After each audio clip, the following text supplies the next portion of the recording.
Henry, was not with respect to the South China Sea and how that's to be moved forward. The no consensus issue arose as a result of a conversation among the it was a discussion actually on ASEAN unity, and there was a suggestion from one country that perhaps ASEAN unity can be promoted in terms of not internationalizing the South China Sea issue. And there were several other items that were discussed. And in summarizing the discussion at the end of the meeting, the chair translated the intervention on not internationalizing into a consensus that in the future we will not internationalize the South China Sea issue. We of course objected to that. We said that the discussion did take place, but the fact that there was a consensus reached, that was not our understanding. And I wrote a letter to the chair, to the foreign minister of Cambodia, explaining our position. And the chair later brought it up on the assumption that there was a consensus reach, and the president, of course, expressed his view that there was no such consensus. So that's the no consensus, therefore applied only to internationalizing the issue. Please, you have a phone. Can you give the microphone to? Does this mean that with regard to China issue, we are left alone in tackling the issue on China? No, that's again, Henry, not correct. We are, as far as the internationalizing of the issue and the consensus question that arose because of that, it only applies to that topic. It doesn't apply to our standing alone in terms of how we move the South China Sea issues forward. As a matter of fact, we are, in relation to your question, Henry, we did move forward an initiative when we said that we would try to, we would endeavor to get the claimant states together and see how we could have a discussion in terms of how to address the disputes. And I'm happy to say that we have been successful in doing that.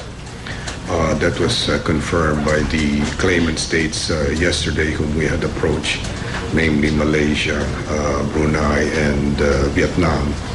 So the four claimant states, including the Philippines, will be meeting at the vice ministerial level. This is the level of USEC Linda Basilio. And this meeting will actually take place on December 12th. And we have asked them to come to Manila, and they have acceded to do that. So there will be a beginning of four-party talks in Manila starting December 12th.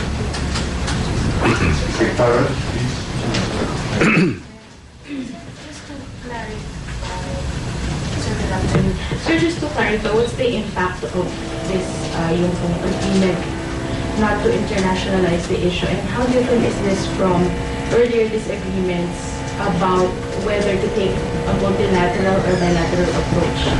Yeah, I think you are correct in relating that to whether we should multilateralize or we should do as China requests in terms of addressing the issues utilizing only bilateral consultations. I think there are different definitions of internationalizing.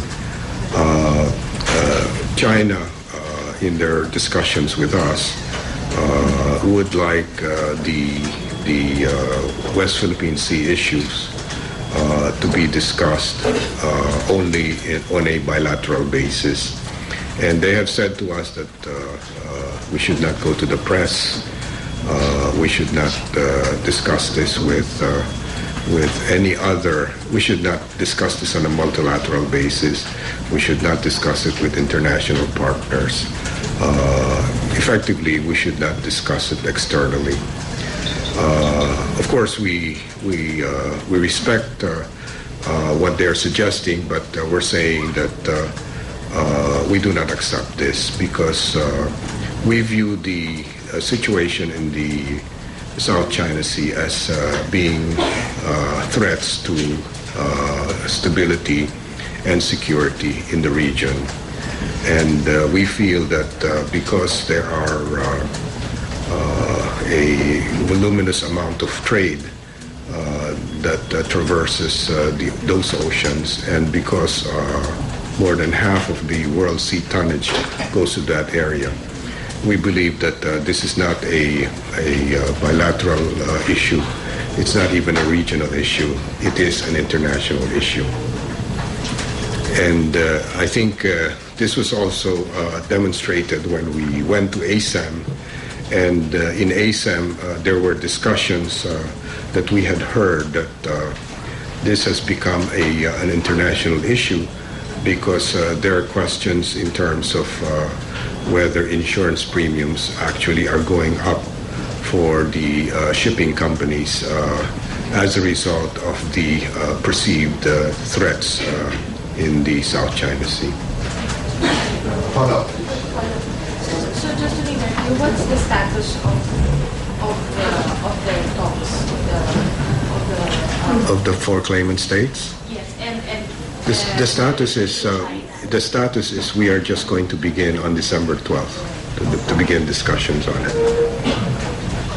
Okay, yes. I actually was going, sir, good afternoon, Jason from Agence France Press. I actually was going to ask what Diane just asked, but to expound on that, on the meeting on December 12th, could we be a bit more specific about what we want to achieve in the December 12th meeting? Well, I think that this has to be discussed. We have to operationalize this. But to me, a good scenario is whether we can, on a multilateral basis amongst the four of us, discuss issues that confront the four claimants. If we can, for example, discuss delimitation solutions to areas where we have disputes with each other, that certainly would be a good result to that initiative. So just one very quick follow-up. And how will this play out in the more general context of our relationship with China? Will this not further aggravate the tension? No, I think what we're trying to do here is we're trying to demonstrate that we can endeavor to discuss, and we're willing to do this, and we are willing to do this either within ASEAN or outside of ASEAN. It is I think a constructive and a practical approach to settling or trying to settle the disputes among the four of us.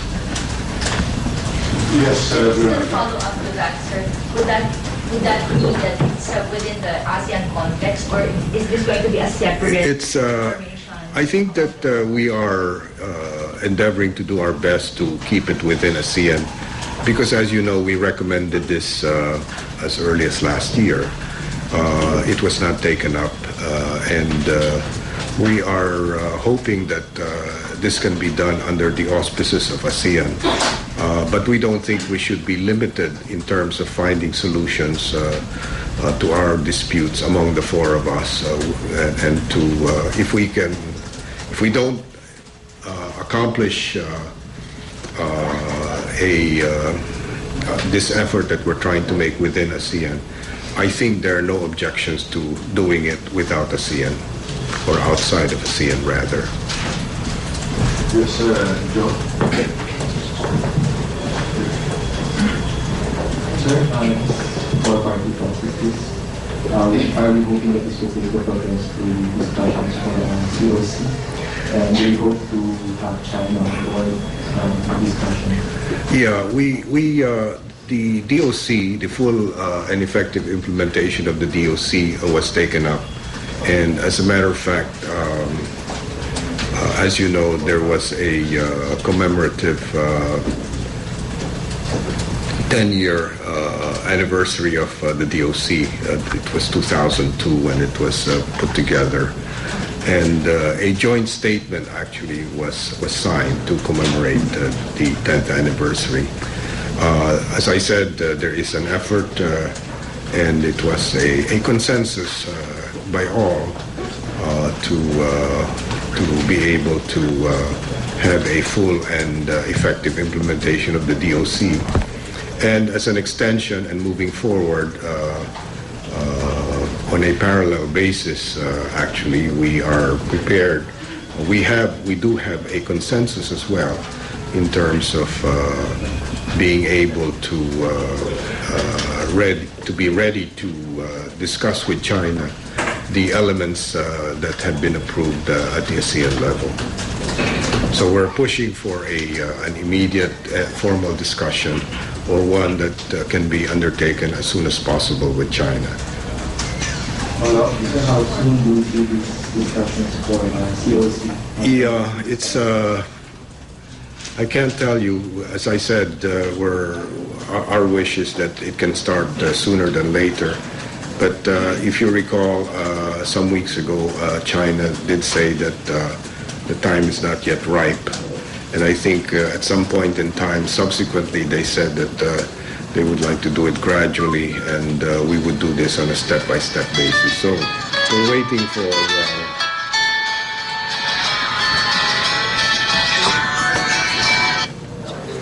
we're waiting for China to tell us when they're ready.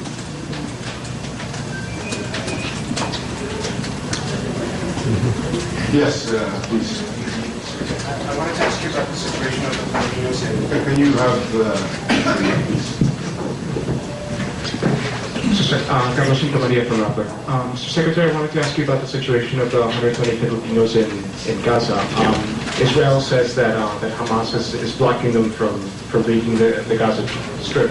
Is that true? And if so, are there any efforts underway to get them out of there?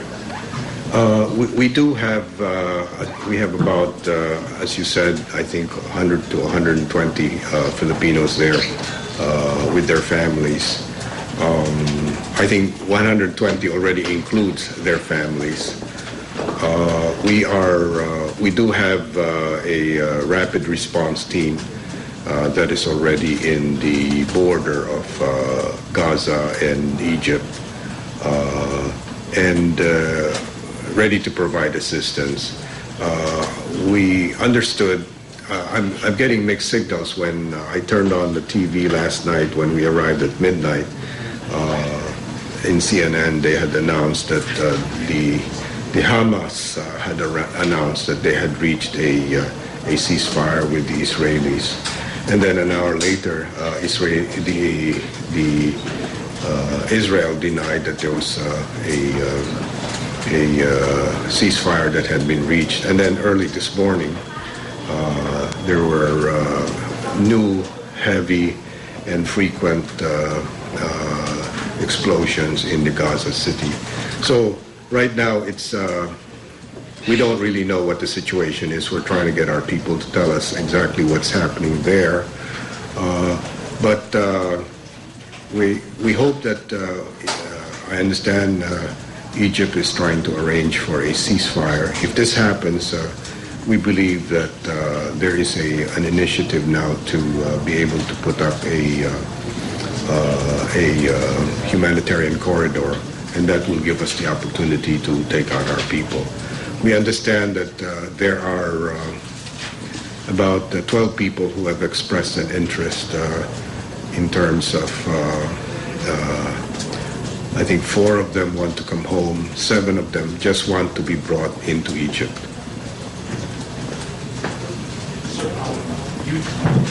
Yes, sir. What Israel has been claiming is that the Filipinos are part of a contingent of foreigners that are being used as human shields. Do you recognize that claim by Israel? I don't think that's true. I could be wrong, but that indication has not been conveyed to us by our people there.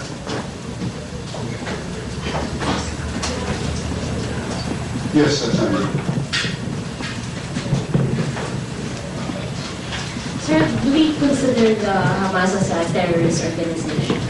No, we actually are dealing with them as a political group, and we are trying to establish contacts with them so that we can properly protect our people there. Sir, up to what point can we consider the evacuation of Filipinos in Israel? In Israel itself, Yes. I think right now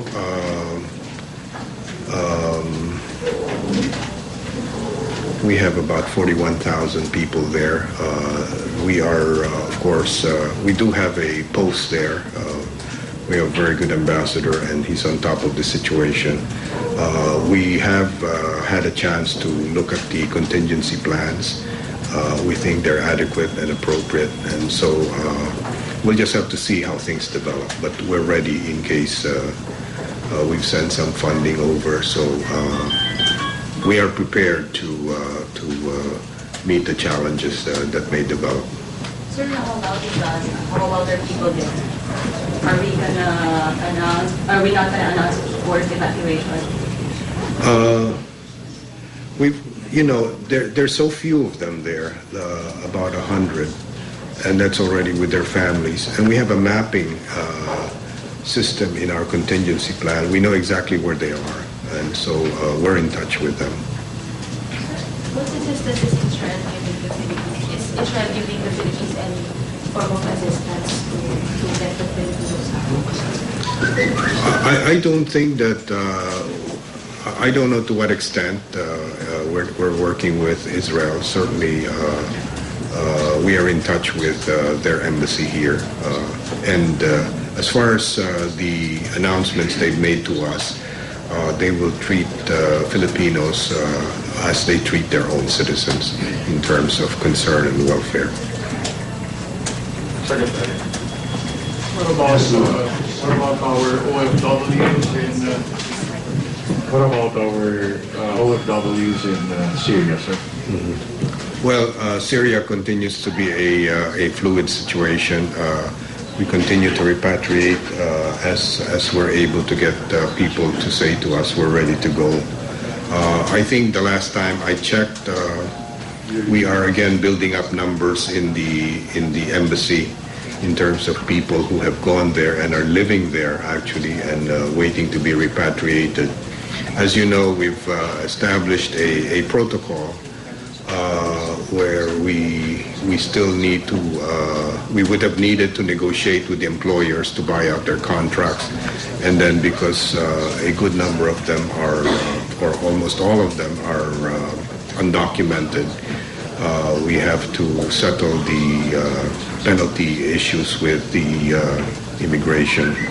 What we've done is apparently you cannot circumvent these rules and regulations unless you are the only one that can do that is the office of the president. So each time that we've had to repatriate in large groups, one of us has had to go there. I've been there a couple of times, and the last time was actually Yusek Segis.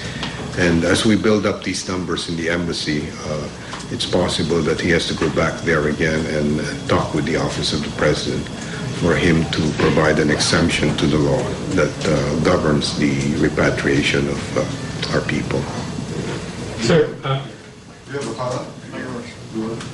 this is a follow-up to that question, sir. Just this morning, the United Kingdom or the British government has announced its support to the opposition, Syrian opposition group. The third country to recognize that group, aside from the United States and I think France. When are we going to follow suit, sir? I think that for as long as we have people there that we have to protect, we have to maintain a policy of strategic silence if we're talking politically. Sir, is the government considering on the deployment ban in Israel since the situation is in a very serious condition, sir? Yeah, I think we're looking at that to see to what extent that situation is and whether or not we have to look at our crisis levels for a necessary adjustment. Yes, please. Sir, the December 12 meeting, just one day or how many days? I don't know that we've, as I said, we are in the process of operationalizing. We have decided on December 12th. I'm waiting for Linda. She's still on her way back from Cambodia, so we can sit down and plan how this meeting will go, how long, and to what extent we will be treating the issues and how to move forward. We're not sure yet what the agenda would be. We'll be preparing that when she comes. So let me ask if you have an update on possible replacement of Ambassador Brady in China? Yes, I think some of our senior officers had visited Ambassador Brady. She's progressing well.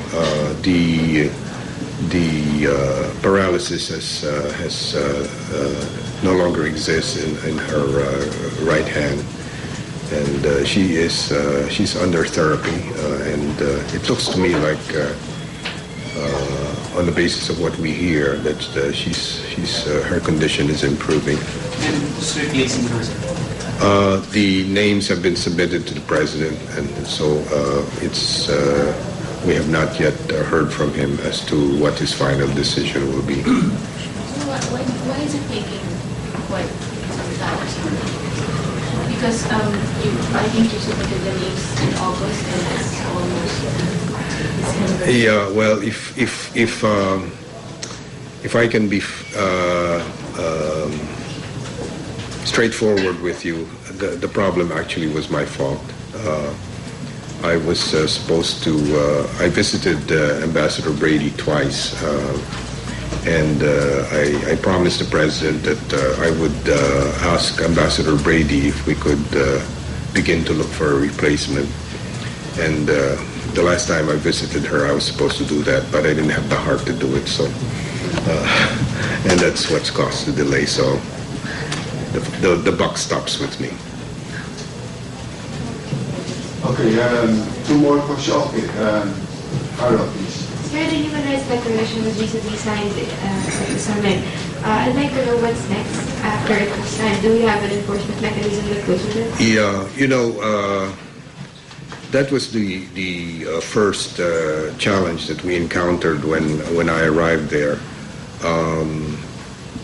When I arrived, I think I did see for the first time a letter that was written by the High Commissioner on Human Rights, saying that the draft of the Human Rights Declaration of ASEAN was falling short of the universal standards on human rights. Ang inyo pong napanood ay ang press briefing ni Secretary Albert Del Rosario ng Department of Foreign Affairs.